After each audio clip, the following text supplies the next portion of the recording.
Hi all. BEGC 107 British poetry and ഡ്രാമയിൽ നമ്മൾ മൂന്നാമത്തെ ബ്ലോക്ക് സ്റ്റാർട്ട് ചെയ്യാണ് കേട്ടോ.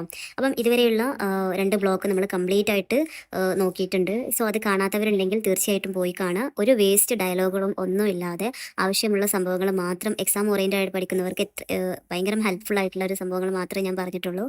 സോ എല്ലാവരും കാണാത്തവരുണ്ടെങ്കിൽ പോയിട്ട് കാണുക. ഇനി നമുക്ക് മൂന്നാമത്തെ ബ്ലോക്ക് സ്റ്റാർട്ട് ചെയ്യാം. മൂന്നാമത്തെ ബ്ലോക്ക് ജോൺ ഡ്രൈഡനെ കുറിച്ചിട്ടാണ്. അദ്ദേഹത്തിൻ്റെ ഒരു വർക്കിനെ കുറിച്ചിട്ടാണ് പഠിക്കാനുള്ളത്.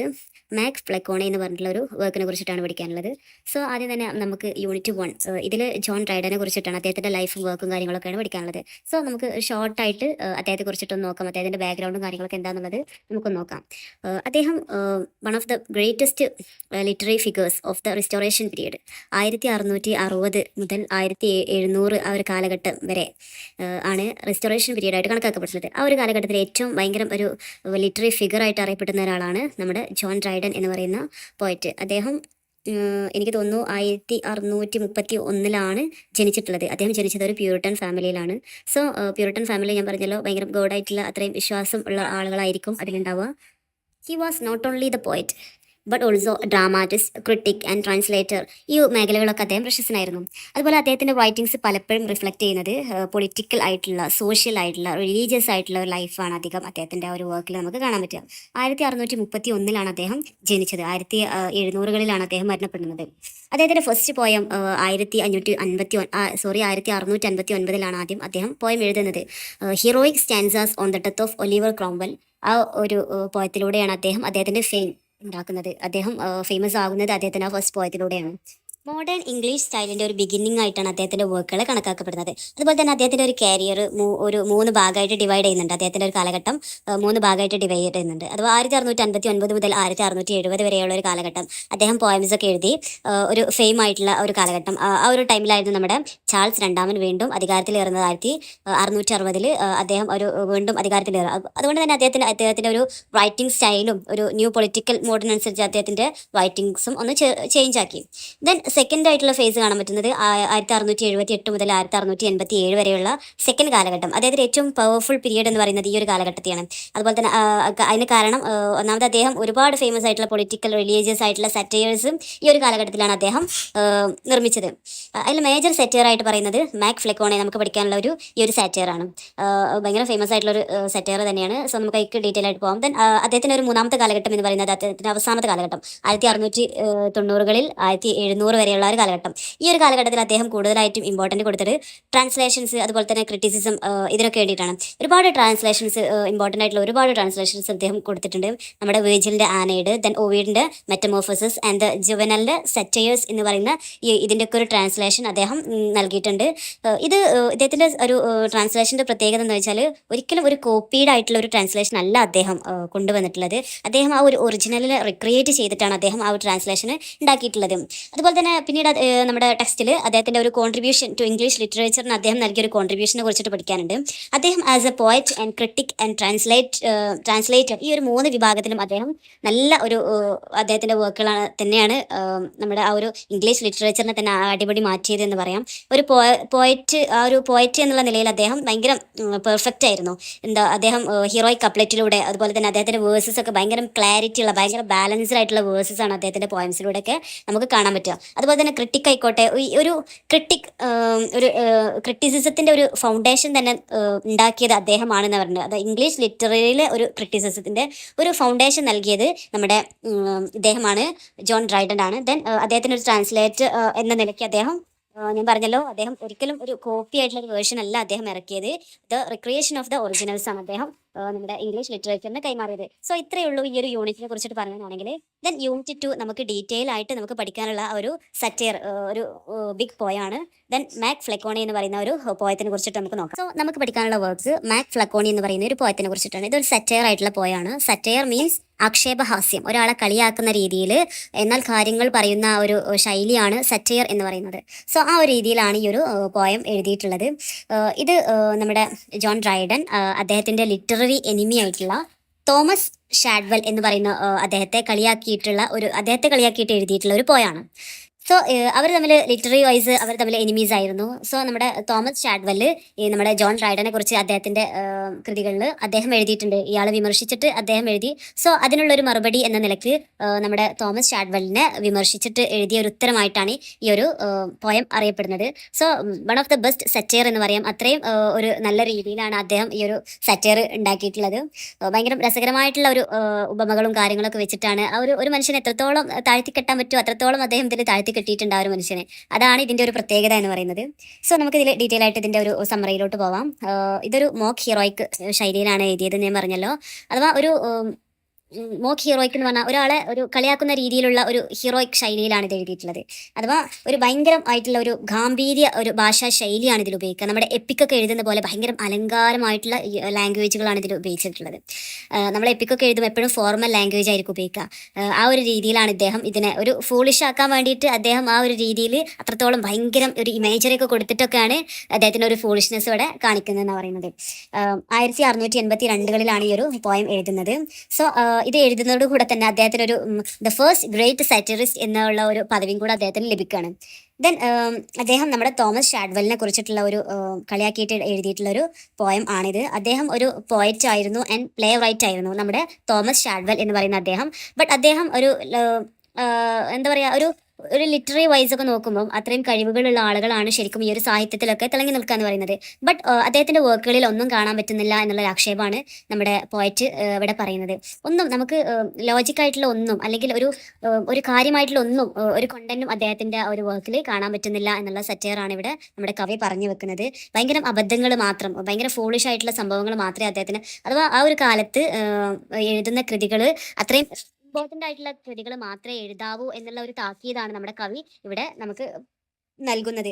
ഒരു സാഹിത്യം ഒക്കെ എഴുതുമ്പം അത്രയും കഴിവുള്ള ആളുകളാണ് അത് എഴുതേണ്ടത്. സോ കഴിവില്ലാത്തവർ എഴുതാതിരിക്കുക. അല്ലാതെ ഇതൊരു എഴുത്തിനൊരു കളിയാക്കുന്ന ശൈലിയിൽ ആവാൻ പാടില്ല എന്നുള്ള രീതിയിലാണ് നമ്മുടെ കവി ഇതിനെ പറഞ്ഞു വെക്കുന്നത്. അങ്ങനെ ഈ ഒരു പോയിം സ്റ്റാർട്ട് ചെയ്യുന്നത് തന്നെ നമ്മുടെ വലിയൊരു എപ്പിക്കൊക്കെ സ്റ്റാർട്ട് ചെയ്യുന്ന എപ്പിക് സ്റ്റൈൽ സ്റ്റേറ്റ്മെന്റിലൂടെയാണ് ഈ ഒരു പോയിം സ്റ്റാർട്ട് ചെയ്യുന്നത്.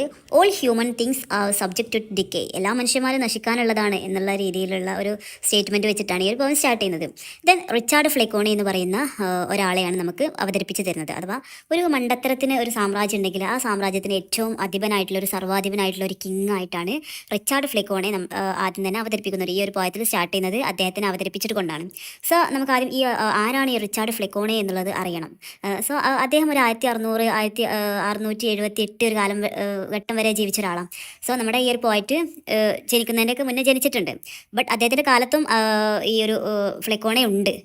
ബട്ട് അദ്ദേഹം അദ്ദേഹത്തിൻ്റെ പോയട്രീൻ്റെയൊക്കെ പ്രത്യേകത എന്താ വെച്ചാൽ അദ്ദേഹം പോയറ്റ് ആയിരുന്നു, അതുപോലെ തന്നെ ഒരു ഡ്രാമാറ്റിസ്റ്റ് ആയിരുന്നു, ഒരു മ്യൂസീഷ്യൻ ആയിരുന്നു. അങ്ങനെ ഇങ്ങനത്തെ സംഭവങ്ങളൊക്കെ അയാൾ കൈകാര്യം ചെയ്യുന്നുണ്ട്.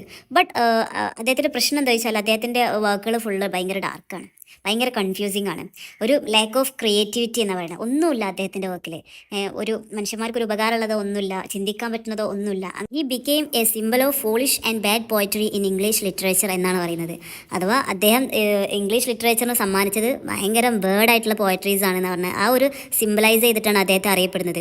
അഥവാ മരമണ്ടനായിട്ടുള്ള ഒരു രാജാവായിട്ടാണ് നമ്മുടെ പോയറ്റ് ഇവിടെ ഫ്ലെക്കോണെ അവതരിപ്പിക്കുന്നത്.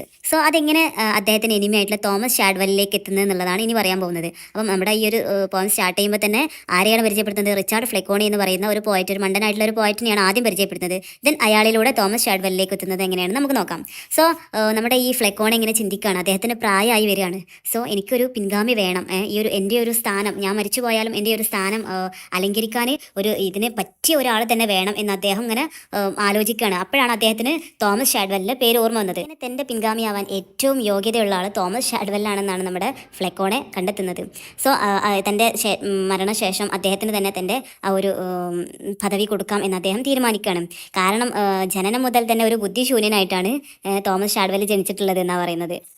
അത് ബുദ്ധിശൂന്യതയിൽ അദ്ദേഹം പരിപൂർണനാണെന്ന് പറയുന്നുണ്ട്. അതുപോലെ അറിയാതെ ഒരു അബദ്ധത്തിൽ പോലും ഒരു സെൻസ് ഉപയോഗിച്ച് ചിന്തിക്കാനുള്ള ഒരു ഭാഗ്യമൊന്നും അയാൾക്ക് ഉണ്ടായിട്ടില്ല, അങ്ങനത്തെ വർക്കുകളൊന്നും അയാൾ ചെയ്തിട്ടില്ല എന്നൊന്നും പറയുന്നു. അങ്ങനെ തന്നേക്കാൾ ഏറ്റവും കൂടുതൽ മണ്ടത്തരം ഉള്ള ആളാണ് ഷാഡ്വെൽ എന്നും അദ്ദേഹം പറയാണ്.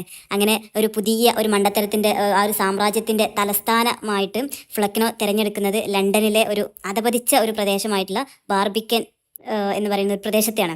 അത് ഏറ്റവും നിലവാരം കുറഞ്ഞ ഒരു പ്രദേശം. ഒരുപാട് അനാശാസ്യത്തിനൊക്കെ പേര് കേട്ടൊരു സ്ഥലമാണ് ബാർബിക്കൻ എന്ന് പറയുന്ന ഒരു അങ്ങനെ അത്രയും മോശപ്പെട്ട ഒരു സ്ഥലത്തെ ആണ് ഒരു സാമ്രാജ്യത്തിൻ്റെ ഒരു തലസ്ഥാനമായിട്ട് ഫ്ലെക്നോ തിരഞ്ഞെടുക്കുന്നത്.